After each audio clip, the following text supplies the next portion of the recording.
Hi, I'm Tyler Staten. I'm the lead pastor here at Bridgetown Church in Portland, Oregon. And today's verse of the day comes from 2 John, verse 6. And this is love, that we walk in obedience to his commands. As you have heard from the beginning, his command is that you walk in love. Now, to grasp the heart of this verse, we have to consider the source, the picture, and the story. First, the source.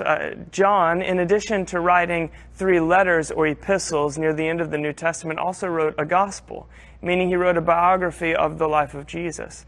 And in John's gospel, we hear Jesus himself saying nearly verbatim what John writes here to John and the other disciples when he says, if you remain in me, as I remain in you, you will be covered in my love. This is love, that you walk in obedience to my commands. So when John writes later to the church, he is not the source, not the original source at least.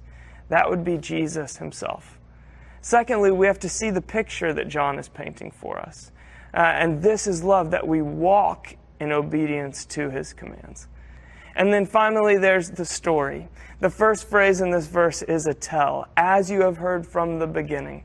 This is a shorthand way of John telling us, what I'm saying to you now is not new information. It is the drum the scriptures have already been beating.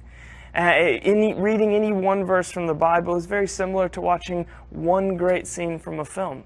It can be beautiful and unlock insight all on its own, and yet to understand the scene fully, we're going to need to watch the whole film. And John's saying to us something like that what I'm saying to you here is the very same thing God was saying all the way back in Exodus when he gave the 10 commandments, ways for us to devote our hearts to him that would create flourishing in the world. And it's what Jesus was saying in Matthew and Luke's Gospels when he says, the greatest commandment is this, that you love God and love your neighbor. It's what Paul repeated later in Romans 13, and it's what I'm writing to you again now. And so as you go into your day today, may you know the love of God as you walk in obedience to his commands. And may that love spill out of you in love toward your brothers and sisters.